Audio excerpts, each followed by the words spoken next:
yang terjadi dalam hidup kita sebagai anak Tuhan itu kebetulan. Bagi kita betul, kelihatannya kebetulan.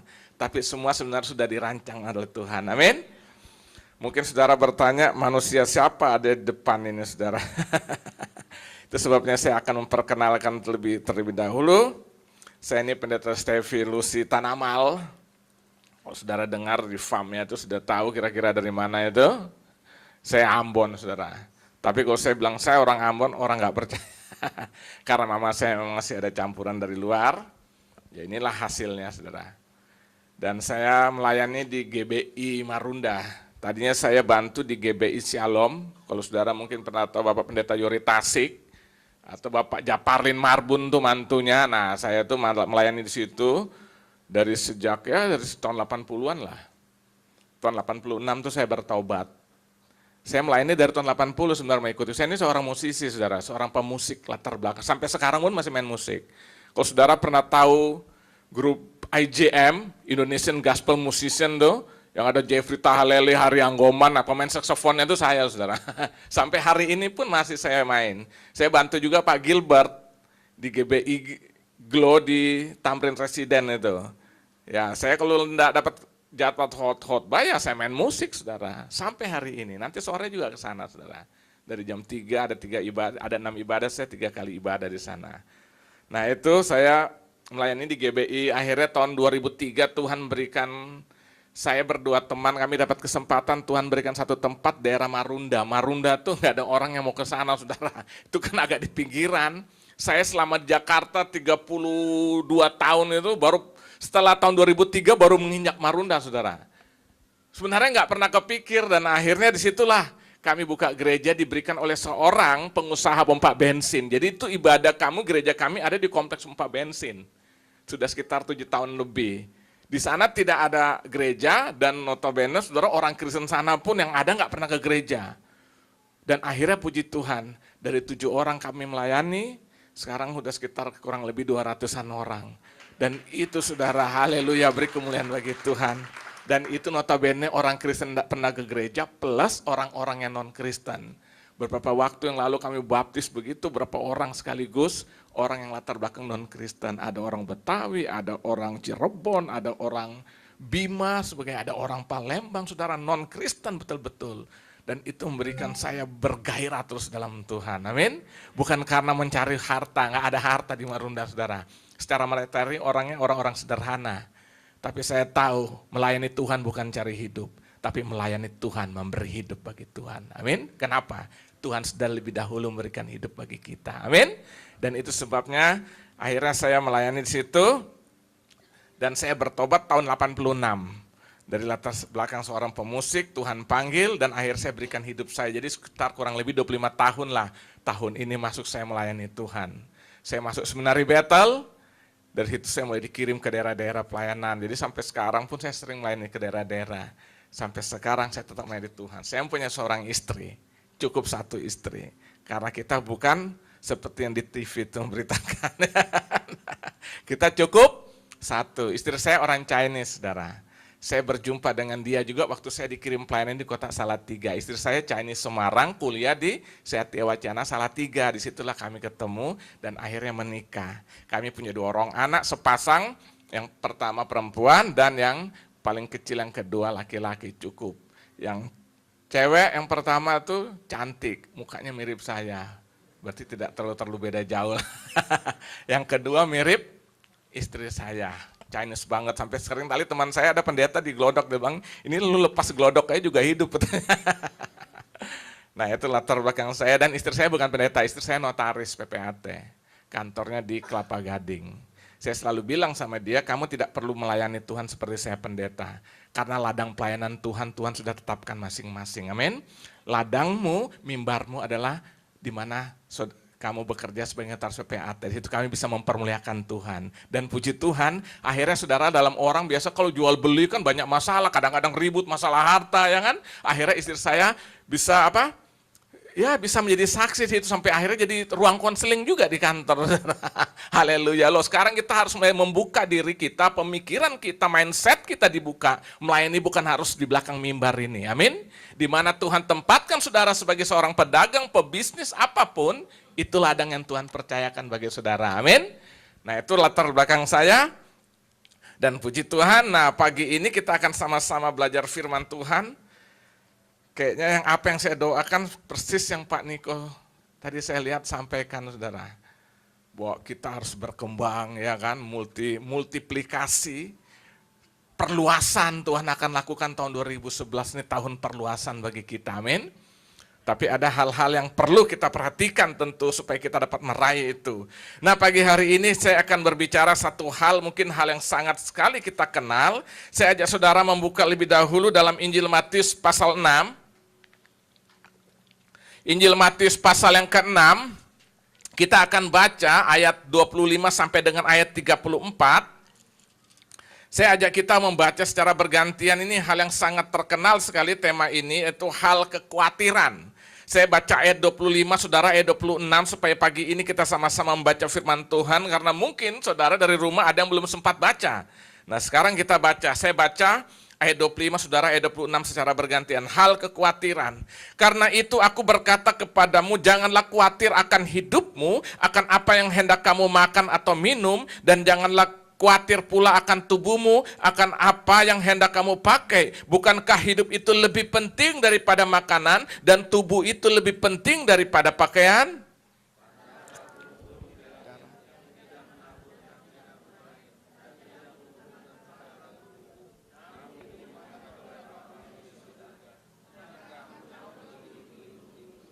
Siapakah di antara kamu yang karena kekhawatirannya dapat menambahkan sehasta saja pada jalan hidupnya?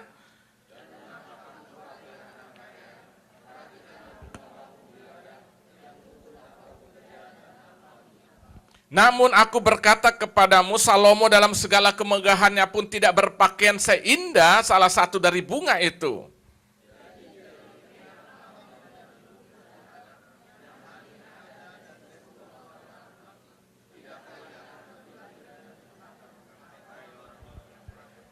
Sebab itu janganlah kamu khawatir dan berkata, apakah yang akan kami makan, apakah yang akan kami minum, apakah yang akan kami pakai.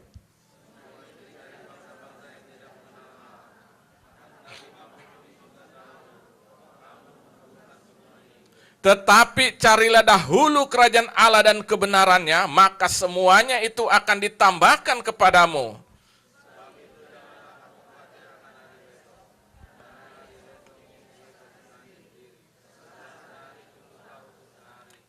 Amin. Nah, saudara, pagi hari ini saya berikan satu tema firman Tuhan dari pembacaan kita, yaitu menang atas kekhawatiran dan ketakutan hidup. Saya percaya saudara, kita sudah ada di hari ke-16 tahun 2011 ini. Kadang-kadang kita harus jujur, kadang-kadang ada pertanyaan dalam hati kita, kira-kira apa yang akan terjadi atau apa yang akan aku alami sepanjang tahun 2011 ini. Amin. Dan waktu kita mulai membayangkan itu, kadang-kadang menimbulkan rasa khawatir, rasa takut, saudara. Apalagi waktu kita lihat di tahun 2010 begitu banyak masalah, banyak persoalan sedang terjadi, dan itu kadang-kadang memberikan rasa khawatir, rasa takut dalam kehidupan kita. Tapi dengar baik, saya mau katakan, saudara, Alkitab katakan, Yesus sendiri berkata, jangan kamu khawatir. Jangan kita takut, jangan kita khawatir. Saudara lihat sekarang apa yang bisa diandalkan dalam hidup ini. Semua berubah. Alam tidak ada yang bisa memprediksi lagi. Dulu pelaut-pelaut tahu dengan pasti kapan musim ombak, kapan musim selatan, musim barat, apa sebenarnya mereka bisa tahu. Sekarang pelaut pun berkata mereka nggak tahu apa-apa, saudara. Semua tiba-tiba dapat terjadi. Saudara lihat daerah-daerah yang kita dulu anggap tidak pernah longsor, tiba-tiba longsor, gempa di sana sini. Gunung berapi berapa yang aktif, yang siap? 22, saudara. Lihat semua keadaan, dari sisi ekonomi lagi, saudara lihat semua terjadi kegoncangan di sana sini, politik. Nah, kita hidup satu era di mana keadaan ini membuat orang bisa takut dan khawatir. Amin. Saya selalu berkata setiap awal tahun atau akhir tahun, pada jemaat di mana yang Tuhan percayakan untuk saya dan Kak Aman berdua kami mengembalakan itu, saya katakan jangan berharap tahun depan akan lebih baik. Kenapa saya bisa tahu? Karena Alkitab sudah mencatat, menjelang kedatangan Yesus akan didahului dengan semuanya itu. Orang jahat semakin bertambah jahat, Saudara bisa lihat fenomena itu. Orang membunuh nggak puas kalau nggak dicincang-cincang, saudara. Tingkatan kejahatan luar biasa, tapi Alkitab juga berkata, orang yang cinta Tuhan semakin cinta Tuhan sungguh-sungguh. Amin. Dan fenomena ini sedang berjalan, saudara lihat. Gedung-gedung dipakai untuk ibadah. Zaman 80-70 mana ada saudara seperti sekarang nih, kebangunan rohani terjadi satu sisi, tapi tingkat kejahatan juga meningkat dari dalam sisi yang lain. Saudara lihat, ini keadaan dunia. Dan saya mau katakan, kalau kita takut khawatir, itu mungkin bisa terjadi. Amin. Nah, yang Yesus maksud ini bukan berarti kita tidak bisa khawatir, tapi jangan mau dibelenggu oleh kekhawatiran karena keadaan. Amin. Artinya apa? Kita harus siap menang di dalam Tuhan. Amin. Nah, sekarang saudara kita lihat, kenapa kekhawatiran itu tidak berkenan di hati Tuhan. Yesus ingin supaya anak-anaknya tidak khawatir, saudara. Kenapa? Nah, ini kita akan pelajari pagi hari ini satu persatu. Saya pelajari yang pertama, kenapa Yesus ingin supaya anaknya tidak hidup dalam kekhawatiran, saudara sebagai dan saya tidak hidup dalam kekhawatiran. Karena kekhawatiran itu tidak berkenan di hati Tuhan, itu kenapa? Yang pertama saya jumpai, karena kekhawatiran atau ketakutan tidak dapat mengubah suatu keadaan atau suatu situasi. Coba saudara baca ayat 27. Ayat 27 itu dikatakan, siapakah di antara kamu yang karena kekhawatiran dapat menambah sehasta saja pada jalan hidupnya? Yesus berkata, siapa karena khawatir, lalu kekhawatiran itu dapat menambah sehasta dalam jalan hidupnya. Artinya apa? Yesus sedang berkata, kamu khawatir, kamu takut pun, itu tidak akan diubahkan hanya karena kekhawatiran. Amin? Jadi takutnya kita, khawatirnya kita, itu tidak berdampak untuk berbuat sesuatu menjadi baik karena kekhawatiran itu, saudara. Justru itu akan menekan hidup saudara. Dan ini membuat hati Yesus tidak berkenan lihat anak-anaknya hidup dalam ketakutan, hidup dalam kekhawatiran. Kenapa saudara? Itu tidak dapat menambah sehasta. Saudara tahu sehasta berapa senti? 45. Jadi saudara, langkah hidup, perhidupan kita pun tidak dapat ditambah 45 senti. Hanya karena apa? Takut dan khawatir. Artinya apa saudara?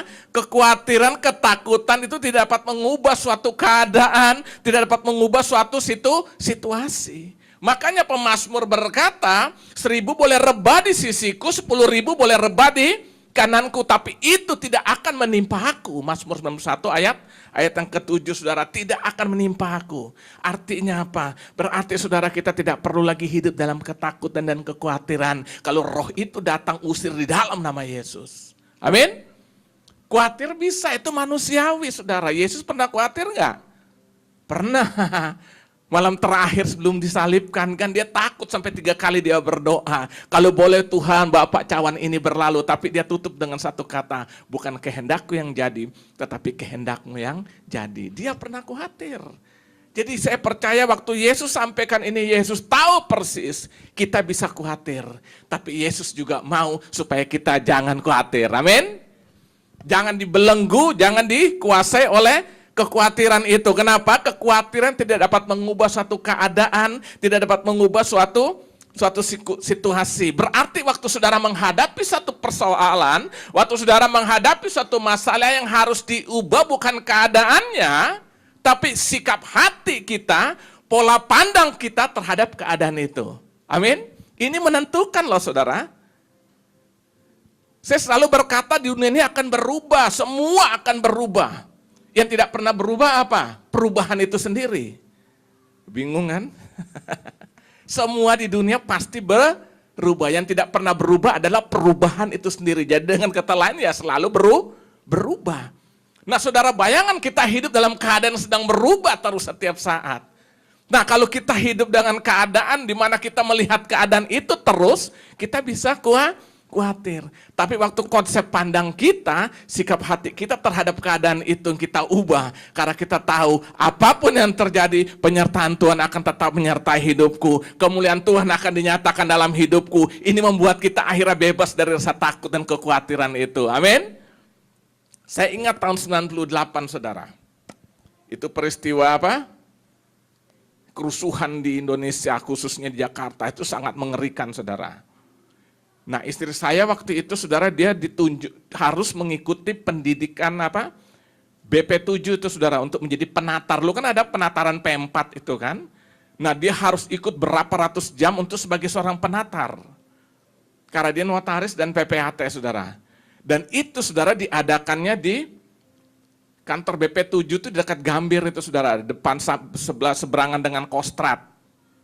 Di dekat kantor Pertamina itu, pusat itu. Nah, pada saat itu saudara pas hari-hari yang 13-14 Mei 98 itu saudara, terjadi kerusuhan. Kita tahu kan Jakarta jadi kota yang sangat mati saudara, nggak ada kehidupan, orang takut. Kita tahu lah banyak orang-orang yang maaf kata dari orang-orang yang keturunan dari Chinese, apakah ada yang diperkosa dan sebagainya macam, dan aduh ngeri saudara. Nah, saat itu istri saya harus pergi dan waktu dia telepon ke BP7 ternyata penataran tetap berjalan saudara. Saya pikir nih aneh juga saudara. Alasan mereka karena banyak pejabat-pejabat dari daerah khususnya para militer yang ikut pendidikan itu penataran itu, mereka tidak mau kalau di stop karena mereka rugi waktu, mereka harus segera pulang. Jadi singkat cerita harus berjalan. Nah, saya tinggal dari Ampera, Jakarta Utara. Tanjung Priok dekat kantor pos itu saudara, kantor wali kota. Nah, istri saya bilang gimana? Nah, istri saya orang Chinese saudara. Gimana mau berangkat ini? Aduh gimana, pertama kendaraan gak ada. Nah, saya mau antar juga ngeri, katanya mobil dibakar secara manusia, takut saudara. Akhirnya istri saya bilang, udahlah saya nanti jalan aja terserah, nanti lihat naik apa, kalau ada taksi saya bisa naik, ya saya naik. Kalau ada kendaraan umum apa misalnya saya naik, saya naik. Dia bilang kamu sudah antar di rumah. Jujur saudara, waktu istri saya keluar rumah saya dak-dikduk, secara manusia khawatir. Istri saya Chinese, putih. Oh kita kan, ya kita tahu lah di bangsa ini kan yang musuh itu kalau pertama Kristen, kedua apa? Chinese, itu dianggap musuh saudara. Dianggap kita nih bukan warga negara di sini saudara. Akhirnya apa yang terjadi? Istri saya berangkat. Akhirnya saudara, selesai rupanya saudara dia ceritakan setelah dia pulang, dia ceritakan tadi waktu saya berangkat, saya berjalan kaki sampai depan Polres di Jakarta Utara. Saya lihat ada taksi 2 stop situ. Waktu saya mau naik, tukang taksinya nggak mau. Udah enggak Bu, nggak terima. Ya udah dia diam lagi, dia berdoa. Saya di rumah berdoa saudara. Ya, jujur aja kalau kita takut ya kita berdoa. Amin. Akhirnya apa? Tiba-tiba enggak berapa lama lagi dia samperin taksi itu, jalan nyamperin istri saya. Dia bilang, "Bu, naik Bu." Tadi dia sudah tolak. Lalu sambil jalan dia bilang, "Bu, maaf Bu ya. Saya tadi kira ibu tuh orang Chinese." Padahal memang Chinese. Saudara, singkat cerita akhirnya dia bisa antar istri saya sampai ke kantor BP7. Dan pulangnya pun istri saya cerita bagaimana banyak orang menawarkan diri untuk bersama-sama. Akhirnya naik mobil omprengan itu saudara. Singkat cerita akhirnya sampai di rumah. Saudara lihat, saya bilang lihat, waktu kita berjalan dengan Tuhan, orang itu mungkin diubahkan penglihatan. Pertama dia menolak, tiba-tiba dia ubah, dilihat kok sudah jadi orang irian ini. Akhirnya apa? Dia berani muat saudara. Artinya apa saudara? Kita tidak perlu khawatir. Amin. Keadaan tidak bisa kita ubah, tapi yang kita bisa ubah hati kita melihat keadaan itu. Amin.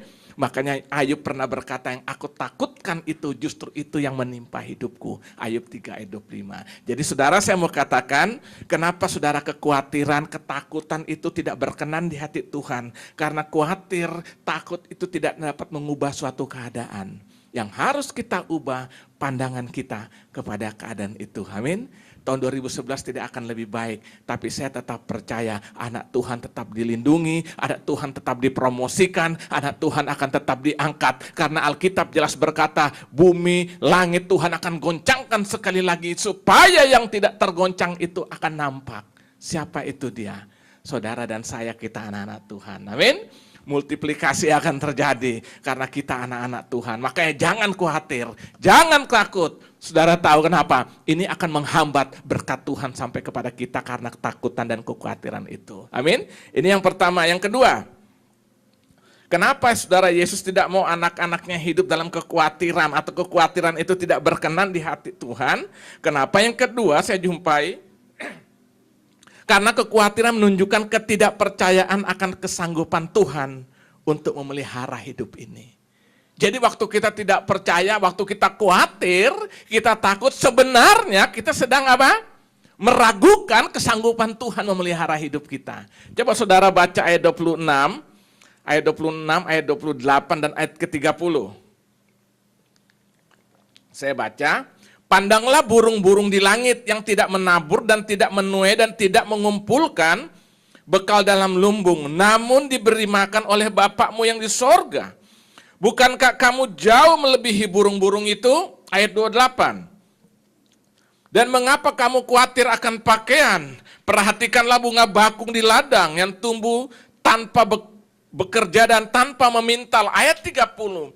Jadi jika demikian Allah mendadar rumput di ladang yang hari ini ada dan besok dibuang ke dalam api, tidakkah Ia akan terlebih lagi mendandani kamu, hai orang yang kurang percaya. Jadi saudara lihat yang kedua, kenapa khawatir, takut tidak berkenan di hati Tuhan Yesus? Karena apa? Kekhawatiran itu menunjukkan ketidakpercayaan kita akan kesanggupan Tuhan untuk memelihara hidup kita. Saudara boleh ada di gereja ini, saudara boleh memuji Tuhan, saudara boleh menari-nari, saudara boleh kata shalom, haleluya, puji Tuhan, saudara. Tapi saya mau katakan, selama engkau hidup dalam ketakutan, engkau dikuasai kekhawatiran, saudara sebenarnya sedang berkata bahwa aku meragukan kesanggupan Tuhan memelihara hidupku. Itu sebabnya di situ dikatakan, ayat yang 30, terhai orang yang kurang percaya. Jadi waktu kita khawatir, waktu kita takut, itu identik sedang tidak percaya akan kemampuan Tuhan, kesanggupan Tuhan memelihara hidup. Saya berpikir saudara, kalau menjadi khawatir saya adalah alasan salah satu orang yang paling khawatir. Saya waktu melayani Tuhan tahun 86 beri hidup, kebangunan rohani belum seperti sekarang saudara. Yang namanya orang jadi pendeta tuh dianggap orang nekat. Loh sekarang aja kita lihat semua orang pengusaha pengen jadi pelayan, pengen jadi pendeta ya kan. Sekarang semua orang, karena apa? Mereka melihat memang sesuatu yang luar biasa Tuhan kerjakan. Saat itu saya saudara jujur secara manusia takut, mulai berpikir makan apa nanti. Saya takut saudara saat itu, saya bingung, aduh bagaimana nanti saya makan. Tapi Tuhan panggil saya untuk berkata tidak, itu takut lewat satu proses penyakit lah. Ini kesaksian mungkin waktunya nggak ada. Akhirnya apa? Saya ambil keputusan, ya saya mau melayani Tuhan. Saya katakan, Tuhan ini hidupku, terserah apa yang kau mau bagi dalam kepadaku. Dan akhirnya saya melayani, memberikan hidup untuk Tuhan. Dan saudara tahu takut, ada khawatir. Saya ingat setelah saya selesai sekolah penginjil 1 tahun di Seminari Bethel Petamburan. Setelah itu saya pulang baru saya lanjutkan ambil S1 saya. Nah setelah selesai sekolah penginjil saya diutus ke daerah karena saya diberikan beasiswa. Enggak bayar saudara saya kuliah, itu cara Tuhan lah memanggil saya, memberkati saya supaya saya bisa sekolah itu. Akhirnya saya harus dikirim. Nah sebelumnya saya mendengar kabar saya akan dikirim daerah Pangkalembun, Kalimantan Tengah. Saudara mungkin pernah dengar ada konflik suku di situ. Nah saya akan dikirim katanya masuk ke transmigrasi. Tambah takut lagi saudara. Loh kita nih hidup di dunia malam saudara. Hidup yang glamor lah, saya ini pemain band, main di net club di mana-mana ya kan. Tiba-tiba perubahan hidup tuh begitu drastis saudara. Takut, wajar, khawatir ya. Sampai satu saat saya enggak betul dengar kabar itu, saya nggak bisa tidur satu malam saudara. Saya tidak bisa tidur, saya pikir pada nggak bisa tidur ini besok saya harus sekolah ya kan. Akhirnya apa? Saya pikir mendingan saya baca firman Tuhan. Waktu saya baca firman Tuhan, Roh Kudus pimpin saya baca dalam Mazmur 34 ayat 20. Singa-singa muda boleh merana kelaparan, tetapi setiap orang yang mencari Tuhan tidak akan kekurangan sesuatu apapun. Firman itu seakan-akan melompat keluar. Ini yang menjadi rema dalam hidupku. Dan malam itu saya katakan, Tuhan saya siap diutus kemanapun. Dan puji Tuhan ternyata ubah. Yang saya dengar tidak seperti yang terjadi. Saya hanya diutus di kota Salatiga. Justru di kota Salatiga itu saya bertemu dengan tulang rusuk yang Tuhan siapkan bagi saya. Amin. Jadi pengalaman hidup inilah yang menyadarkan saya, kita tidak perlu takut, kita tidak perlu khawatir. Waktu kita takut sebenarnya kita sedang menyatakan, aku tidak percaya padamu Tuhan, kau sanggup memelihara hidupku. Itu orang yang khawatir, itu sebenarnya sedang tidak percaya. Nah saudara, itu sebabnya pagi hari ini saudara kita jangan lagi mau kekhawatiran. Amin. Jangan mau dikuasai kekhawatiran, jangan mau dibelenggu dengan ketakutan hidup saudara. Kenapa? Waktu saudara khawatir, saudara sebenarnya sedang tidak percaya bahwa Tuhan sanggup memberkatimu, Tuhan sanggup memeliharamu, Tuhan sanggup mengangkat engkau lebih dan lebih lagi. Amin. Saya mau tanya saudara-saudara, kenapa Tuhan menciptakan manusia itu hari keberapa? Ayo, hari ke-6. Setelah dia ciptakan hari ke-7 ngapain? Istirahat. Saya mau tanya, kenapa manusia diciptakan hari ke-6? Kenapa tidak hari ke-1, ke-2, 3, ke-4, atau ke-5? Kenapa? Karena objek ciptaan Tuhan itu adalah manusia. Pelampiasan objek kasih Tuhan itu adalah manusia. Sebelum Tuhan ciptakan, Tuhan harus mempersiapkan seluruh yang menjadi kebutuhan manusia itu. Amin. Dia buat taman, dia siapkan semua. Setelah itu baru dia tempatkan di taman itu dan semuanya sudah siap. Karena apa? Tujuan Tuhan bukan burung-burung, bukan tanaman-tanaman, tapi adalah manusia yang pertama itu yang Tuhan siapkan. Tuhan akan ciptakan. Makanya setelah sarana semua disiapkan, baru Tuhan ciptakan manusia yang terakhir. Supaya waktu manusia itu hidup, lahir, maka sudah semuanya tersedia. Hari ke-7 baru Tuhan istirahat. Ternyata jatuh juga dalam dosa. Masih ada lagi nggak upaya itu? Masih ada lagi. Apa? Yesus harus turun menyelamatkan saudara dan saya. Amin. Dia menyelamatkan, dia mati di kayu salib, dia bangkit dalam kemenangan, dan dia naik ke surga. Ngapain? Menyediakan tempat bagi saudara dan saya. Dan dia berkata, aku akan datang kembali dan menjemputmu, supaya di mana aku berada, kamu pun berada. Kenapa Yesus lakukan itu? Kenapa saudara? Karena dia mengasihi saudara dan saya. Jadi sebenarnya saudara, tidak ada alasan untuk kita khawatir dalam hidup ini. Amin. Saudara lihat, coba saudara renungkan, Yesus sudah jatuh manusia dalam dosa, masih berupaya kok menyelamatkan. Apa sih kalau nyawa aja dia berikan, masa seluruh kebutuhan hidup dia tidak berani menjamin? Nyawa aja dia berikan, masa dia tidak berani menjamin hidup saudara dan saya? Makanya saudara, saya mau katakan, tidak ada alasan untuk kita hidup dalam kekhawatiran dan ketakutan hidup. Tuhan akan melakukan perkara-perkara yang besar. Itu mungkin bisa ada, tapi jangan takut, jangan khawatir. Amin. Nah saudara, ini alasan yang kedua, kenapa Yesus tidak ingin anak-anaknya hidup dalam kekhawatiran dan ketakutan hidup. Yang ketiga kita lihat, alasan ketiga, kenapa kekhawatiran itu tidak berkenan di hati Tuhan. Tuhan tidak ingin melihat anak-anaknya hidup dalam kekhawatiran. Karena kekhawatiran membuat seseorang tidak dapat menikmati sukacita Allah dalam hidupnya. Orang yang khawatir, orang yang terbelenggu dengan ketakutan, saudara, saya mau katakan dia tidak pernah mengalami apa yang namanya sukacita di dalam Tuhan. Coba saudara buka dalam surat Filipi. Filipi pasal 4, ini Filipi ini surat Filipi ini juga disebut dengan surat sukacita, saudara. Dalam pengertian yang lain disebut juga dengan surat sukacita. Karena inti daripada surat Filipi itu berbicara tentang sukacita. Nah, Filipi 4, coba kita baca ayat 4 dan 6. Bersukacitalah senantiasa dalam Tuhan. Sekali lagi kukatakan apa? Bersukacitalah. Di sini katakan bersukacitalah senantiasa. Berarti bukan sekali-sekali, tapi itu menjadi satu bagian dari kehidupan. Amin. Nah lalu ayat 6, janganlah hendaknya apa? Kamu khawatir apapun juga, tetapi nyatakanlah dalam segala hal keinginanmu kepada Allah dalam doa dan permohonan dengan ucapan syukur. Ayat ke-6 katakan janganlah hendaknya apa? Kamu khawatir tentang apapun juga. Jadi jelas di sini saudara, lihat di sini, kekhawatiran itu membuat orang tidak bisa mengalami apa yang disebut dengan sukacita. Saya tidak percaya orang khawatir itu dia enjoy. Saya tidak percaya orang yang dalam hidup ketakutan dia bisa bersukacita, saudara. Mungkin bisa tapi hanya pura-pura. Seperti orang pergi ke night club. Sebenarnya itu orang yang sedang bermasalah, saudara.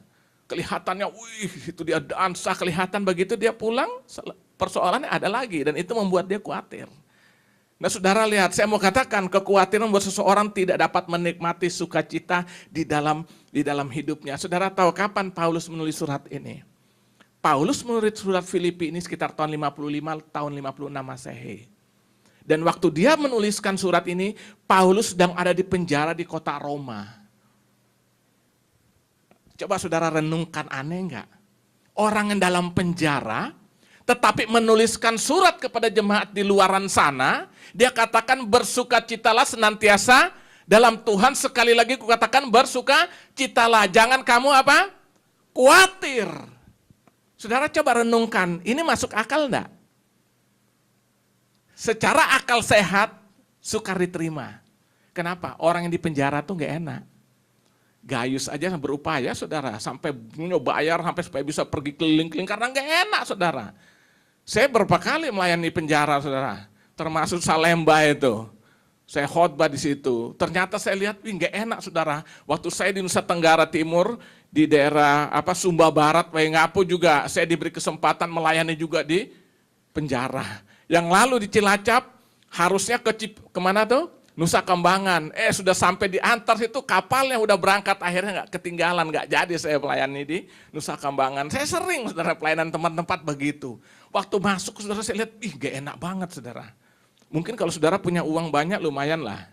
Bisa kayak Artalita itu kan, bisa ada karaoke. Tapi kalau hidup pas-pasan saudara, menderita saudara. Saya lihat gak enak, makanya waktu kita masuk pun saudara lihat tuh, tahanan-tahanan lihat kita tuh kayaknya, ngeri banget saudara. Serem saudara. Dalam hati saya tunggu loh, kalau Roh Kudus menjamah mau berubah. Benar saudara, habis selesai khotbah, maju ke depan nangis-nangis. Saya bilang ini tadi ngeliatin gua ngeri-ngeri, ini tumpangin tangan ayo jatuh, blak, saudara lihat. Ngeri saudara, enggak mengenakan saudara. Nah saudara bayangkan Paulus sedang dalam keadaan seperti itu. Gak enak. Sebenarnya yang dia butuhkan orang dari luar datang memberi penghiburan supaya dia ada sukacita. Amin. Sudah lulus, maksudnya Paulus tenang aja, sabar aja. Gak lama juga kok paling ditahan. Seharusnya itu yang didambakan oleh Paulus sebenarnya secara akal sehat. Tetapi dia menuliskan surat dari dalam penjara keluar. Dia katakan apa? Bersukacitalah. Sekali lagi katakan bersukacitalah. Jangan kamu khawatir. Kenapa saudara? Karena Paulus mengalami sukacita Tuhan di dalam hatinya, di dalam hidupnya. Dengan kata lain dia sedang berkata, bolehlah fisikku terbelenggu, bolehlah keadaanku terbelenggu, tapi sukacita dari Roh Kudus itu ada dalam hatiku. Amin. Ini disebut dengan, sukacita disebut dengan kara saudara. Kara itu bahasa Yunani artinya apa? Kesenangan yang merupakan anugerah Tuhan yang diberikan dalam hati seseorang. Itu tidak lagi dibatasi oleh keadaan, tidak lagi dibatasi oleh situasi. Mungkin saudara satu saat saudara lagi berdoa, tiba-tiba saudara bisa nangis. Tapi tanya deh, kita nangis bukan karena sedih, karena takut, tapi ada satu sukacita yang tidak bisa diceritakan dengan kata-kata ini, amin. Tapi dapat dinikmati dan dialami, amin. Nah itu sebabnya saudara, waktu kita khawatir, kita tidak akan pernah mengalami hal ini saudara. Itu sebabnya saya mau katakan pagi hari ini saudara, ayo saudara, kita perlu hidup dalam sukacita Tuhan, amin. Sukacita Tuhan harus hidup dalam kehidupan kita. Keadaan tidak bisa mengubah apa-apa, tapi waktu kita ada dalam sukacita Tuhan, saudara lihat hidup tidak lagi khawatir, amin. Istri saya kemarin, tahun 94 yang lalu, istri saya tuh kena kanker ganas di kandungan. Saya menikah sudah cukup usia, usia waktu itu kami menikah tahun 92, usia saya 35 tahun saat itu. Sekarang udah 53 saudara. Tapi orang kira baru 35. Akhirnya saudara divonislah dokter. Kanker hampir di kemo. Ternyata kemo juga tidak bisa menolong. Pendarahan yang pernah kayak keran air 2 kali. Sampai saya ingat bulan November tahun 94 itu. Setelah pendarahan itu. Dan akhirnya sudah di ronsen takut menjalar kemana-mana. Tapi puji Tuhan enggak, tapi sudah ganas itu. Akhirnya saya ingat tanggal 18 November 94 kami kembali ke dokter yang nangani dan dokter langsung ajukan surat permohonan untuk apa? Segera dioperasi, saya suruh tanda tangan. Saya waktu berhadapan itu sungguh secara manusiawi, saya takut dan akhirnya saya katakan enggak dok. Nanti dulu saya enggak sejahtera, saya berdoa saya enggak sejahtera. Lalu saya telepon kakak ipar saya di sini karena kakak ipar saya itu dokter. Istrinya itu juga dokter. Dia tinggal di daerah Grogol. Tapi waktu itu kakak ipar saya lagi tugas ke Makassar. Jadi tinggal istrinya yang dokter. Saya bilang, Ci, ini gimana nih? Maksudnya istri saya ini harus segera dioperasi. Dia juga takut saudara, mau bilang, oh ya, dia juga nggak berani ngambil keputusan. Dia katakan sudah telepon kohan ya. Jadi ipar saya ini kakak istri saya yang paling tua, itu laki, itu yang dokter tuh, dokter Handoko, dia lagi di Makassar. Saya telepon sana lah. Dia bilang, udah nggak usah, ntar aja dulu. Jadi artinya itu meneguhkan saya. Dan saya katakan, dok saya tidak mau tanda tangan, biar aja lah. Terus dokternya berkata, tapi ini sudah harus segera dioperasi. Tapi dia akhirnya ngambil kebijaksanaan, oke itu tanggal 18, tanggal 21 November tahun 94 dia katakan, kamu harus periksa laboratorium lagi.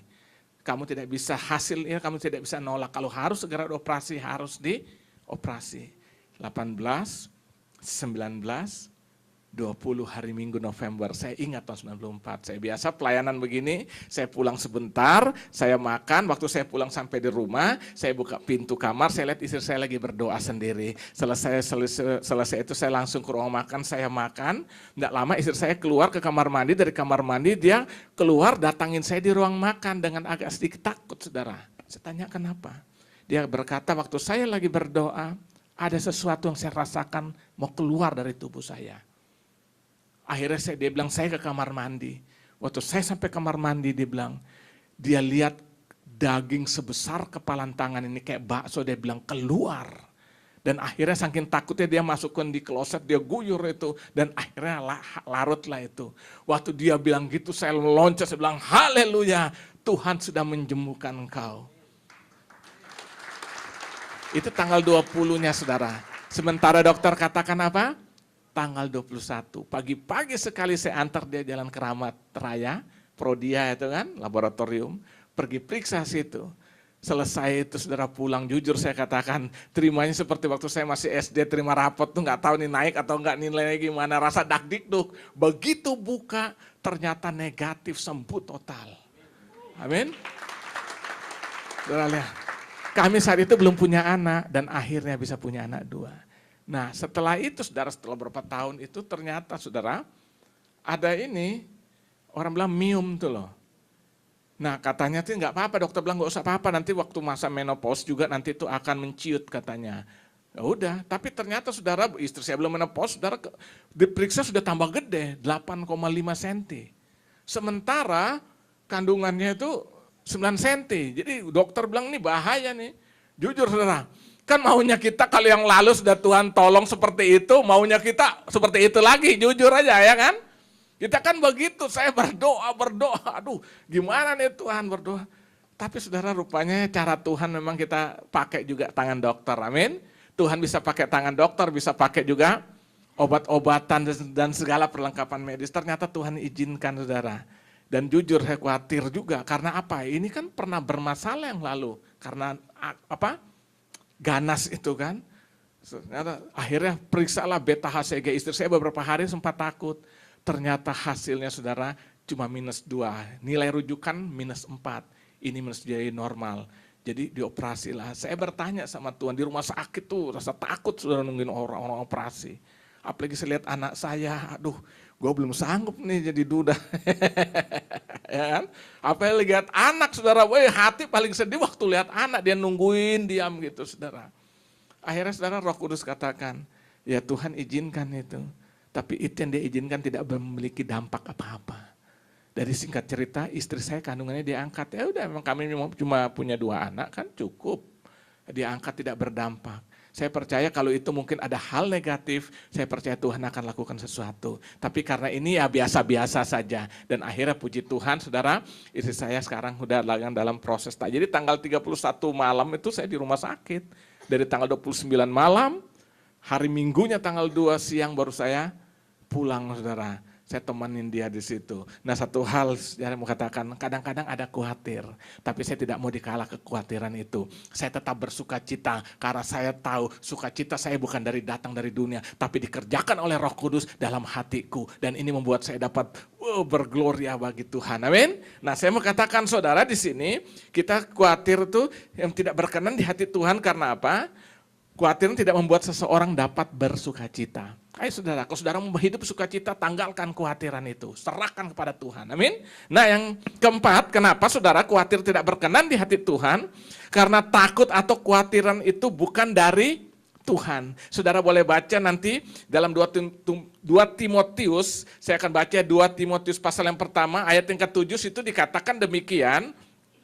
Sebab Allah memberikan kepada kita bukan roh apa? Ketakutan, tetapi melainkan roh yang membangkitkan kekuatan, kasih, dan ketertiban. Jadi saudara lihat di sini kenapa Tuhan tidak ingin anak-anaknya hidup dalam kekhawatiran, karena kekhawatiran itu bukan berasal dari mana saudara? Bukan berasal dari Tuhan. Kapan orang mulai mengalami rasa takut dan khawatir? Kapan? Itu waktu apa? Manusia jatuh dalam dosa, dalam Kejadian 3 pas ayat 10 saudara boleh baca. Waktu Adam jatuh dalam dosa, saat itu mereka takut waktu mendengarkan derap langkah kaki Tuhan. Mereka bersembunyi. Jadi saya mau katakan, takut, kekhawatiran itu adalah produk daripada iblis. Karena dosa itu membuat orang takut. Tapi waktu kita dipulihkan di dalam Tuhan, Tuhan ganti ketakutan dengan damai sejahtera Tuhan. Amin. Jadi saudara, kenapa tidak berkenan di hati Tuhan Yesus kekhawatiran? Karena kekhawatiran, ketakutan itu bukan datang dari Tuhan itu. Amin. Nah mungkin saudara bertanya pagi hari ini, kalau gitu apa yang harus aku lakukan agar menang atas kekhawatiran, agar aku menang dalam ketakutan ini, atas ketakutan ini, apa yang aku harus lakukan? Saya akan sampaikan 3 hal secara cepat. Yang pertama, kejar perkara-perkara rohani terlebih dahulu, atau utamakan perkara rohani terlebih dahulu. Saudara, kembali kita ke dalam Matius tadi, ayat 6 ayat 33. Situ dikatakan apa? Tetapi carilah dahulu kerajaan Allah dan kebenarannya, maka semuanya itu akan apa? Ditambahkan kepadamu. Jadi Allah yang pertama, apa yang aku harus lakukan agar aku menang atas kekhawatiran, agar aku menang atas ketakutan? Yang pertama, kejarlah perkara-perkara rohani terlebih dahulu, utamakan perkara-perkara rohani lebih dahulu. Makanya Yesus berkata, tetapi carilah dahulu kerajaan Allah dan kebenarannya, maka semua akan ditambahkan kepadamu. Cari saudara. Perkara rohani harus utama dalam kehidupan kita sebagai anak Tuhan. Makanya Paulus berkata dalam Kolose 3, carilah perkara di atas dan pikirkanlah perkara yang di atas. Nah seringkali menurut kita takut karena kita pikir perkara-perkara hari-hari ini loh. Bagaimana saya mau jadi kaya, bagaimana saya bisa mendapat ini, itu aja yang kita pikirkan. Ya takut saudara. Tapi waktu kita mulai berpikir tentang perkara-perkara dahsyatnya Tuhan, kita justru mendapatkan kekuatan di dalamnya. Amin. Pikirkanlah perkara-perkara yang rohani itu, hal-hal yang di atas yang harus kita pikirkan, kejar itu. Maka Yesus katakan carilah dahulu kerajaan Allah. Kerajaan Allah itu apa? Nah, kerajaan Allah itu apa? Paulus berkata dalam Roma 14 ayat 17, kerajaan Allah itu bukan soal makan dan minum, tapi pertama soal kebenaran. Amin. Kejar kebenarannya Tuhan itu firman. Yang kedua apa? Bukan soal makan dan minum, soal damai sejahtera. Damai sejahtera apa itu? Itu disebut dengan eirene. Pernah dengar kata eirene? Di Tanjung Priuk ada GPIB eirene. Eirene artinya apa? Ketenangan hati dan pikiran karena hubungan dengan Tuhan beres. Waktu kita membereskan hidup kita dengan Tuhan, kita mengalami apa yang disebut dengan damai sejahtera. Yang ketiga, kerajaan Allah bukan soal makanan minum kata Paulus, tapi soal apa? Sukacita oleh Roh Kudus. Tadi saya sudah jelaskan. Kesenangan dalam hati yang merupakan anugerah Tuhan yang Tuhan berikan. Yang keempat, kerajaan Allah soal apa? Paulus berkata dalam 1 Korintus 4 ayat 20, kerajaan Allah bukan terdiri dari perkataan, tapi dari apa? Dari kuasa. Artinya apa? Ini kerajaan Allah, ini yang kita utamakan, ini yang kita kejar. Dan akhirnya Alkitab berkata semuanya akan apa? Ditambahkan. Amin. Tadi Pak Niko memberikan pesan kan begitu, jangan upaya menjadi kaya. Amin. Tapi carilah kerajaan Allah dan segala kebenarannya, semua akan ditambahkan kepadamu. Amin. Ayo saudara, hidup itu seperti itu aja, mengalir aja. Pokoknya yang penting Tuhan di atas segalanya. Amin. Yang kedua, apa yang aku harus lakukan supaya menang atas ketakutan dan kekhawatiran hidup? Yang kedua, berserah total kepada kehendak Allah. Berserah total. Petrus pernah berkata dalam 1 Petrus 5 ayat 7, serahkanlah segala khawatirmu kepadanya, karena Dia akan memperdulikan hidupmu. Dia akan memelihara hidupmu. Siapa Petrus? Petrus pernah takut nggak? Pernah khawatir nggak? Pernah. Apa yang dia lakukan karena takut dan khawatir? Menyangkal Yesus. Bersumpah aku tidak kenal. Saudara lihat, tapi akhirnya dia yang sama berubah total. Amin. Setelah kuasa Tuhan memenuhi hatinya, roh Allah memenuhi hidupnya. Sampai akhir hidupnya dia berkata, kalau Yesus disalibkan kepala di atas, dia minta disalibkan dengan kepala di bawah. Jadi dia mati itu dengan cara disalibkan. Saudara lihat, orang yang takut, orang yang khawatir sampai pernah bersumpah aku tidak kenal Yesus. Orang yang sama, saudara lihat, mengalami satu keberanian yang luar biasa. Serahkan khawatir saudara. Kalau saudara takut, saudara khawatir, serahkan. Tuhan aku serahkan kepadamu. Amin. Jangan diambil lagi, yang sudah serahkan ya udah tinggalin ya kan. Kadang-kadang kita serahkan tapi kita gandoli yang kita serahkan saudara. Kita lepas semua. Jujur saudara, waktu di rumah sakit kemarin itu saya juga ada rasa takut, khawatir. Saudara pikir pendeta ini kebal, sama juga saudara. Tapi di dalam itu saya bilang, Tuhan aku serahkan kekhawatiran kepadamu karena aku tetap percaya rancangan Tuhan selalu yang terindah dan terbaik bagi anak-anaknya. Amin. Akhirnya lega sudah, ternyata ya begitu aja. 1 jam kemudian keluar, beres. Sekarang udah pulang. Nah yang ketiga, apa yang aku harus lakukan supaya aku menang atas ketakutan dan kekhawatiran hidup? Jangan memikirkan hal-hal yang terlalu jauh saudara. Hingga timbul hal-hal yang negatif. Kadang-kadang kita berpikir hari ini kita pikirkan terlalu jauh 20 tahun ke depan. Contohnya ayat 34 kita lihat situ. Sebab itu janganlah kamu khawatir akan hari besok. Karena hari besok apa? Mempunyai kesusahannya sendiri. Kesusahan sehari cukup untuk sehari. Nah seringkali kita hidup hari ini yang kita pikir 10 tahun, 15 tahun ke depan, aduh bagaimana nanti? Aduh bagaimana nanti anak saya nih ya, nanti dia kuliah bagaimana, masuk universitas mana, bagaimana biaya padahal baru umur 5 tahun. Kita hidup hari ini yang kita pikir 20 tahun ke depan, ya takut saudara. Makanya sini Yesus katakan, kesusahan sehari cukuplah untuk sehari. Artinya apa? Aku hidup jalani hari lepas hari, tapi aku jalan bersama Yesus. Esok hari aku tahu Tuhan yang pegang hari esok. Amin. Aku tidak takut, aku kuat, tidak perlu khawatir karena Tuhan memegang hari esok saudara. Itu sebabnya saudara, kita tidak perlu takut, tidak perlu khawatir. Jangan pikirkan hal-hal yang terlalu jauh, pikirkan aja hari ini. Amin. Saya tidak berkata kita tidak boleh nabung, tidak boleh mempersiapkan. Ini boleh-boleh. Ada seorang tanya kepada saya, pendeta boleh enggak orang ikut asuransi? Menurut saudara boleh enggak? Ditanya saya gitu. Saya bilang, bisa boleh, bisa tidak. Tambah bingung, kenapa begitu? Saya bilang tergantung motivasimu. Kalau engkau ikut asuransi karena engkau ingin memproteksi dirimu dengan kekuatanmu, karena takut dan khawatir engkau berdosa. Tapi kalau ikut asuransi ya hitung-hitung gue nabung lah. Saya bilang enggak apa-apa. Itu kan etika Kristen kalau kita bicara etika iman Kristen bukan masalah hitam atau putih. Tapi ada perkara-perkara pertimbangan hati nurani. Dia bilang boleh enggak? Ya kalau kamu ikut asuransi karena takut, karena khawatir ingin memproteksi diri, ya kamu berdosa. Tapi kalau hitung-hitung, apalagi kan biasa agent tuh kan agak ditongkrongin terus setiap hari kan, kalau mencari klien kan ditongkrongin saudara. Datang ke kantor istri saya ditongkrongin. Jadi enggak enak hati juga lama-lama. Akhirnya saya jelaskan pada agent itu. Saudara lihat, di sini kita lihat. Nah artinya apa saudara? Kita hidup tuh saudara enggak usah takut, enggak usah khawatir, amin. Ketakutan kita tuh, Yesus kata kesusahan sehari cukup untuk sehari. Jangan pikirkan terlalu jauh lah saudara, amin. Itu sebabnya ada kata-kata Ebenezer. Pernah baca Ebenezer dalam Alkitab, kata-kata itu waktu Israel, setiap mereka habis perang, mereka sampai satu tempat, mereka katakan Ebenezer. Artinya apa? Sampai di sini Allah menyertai kita. Begitu kita melangkah di langkah berikutnya, kita melangkah bersama Tuhan dan waktu kita melakukan langkah kedua, tiba langkah kedua dan kita berkata Ebenezer. Hari ini Ebenezer, Tuhan menyertai kita sampai hari Minggu ini. Besok saudara masuki hari baru, kau bersama Tuhan dan akhiri hari besok dan saudara berkata Ebenezer dan sampai di sini Tuhan menyertai kita. Amin.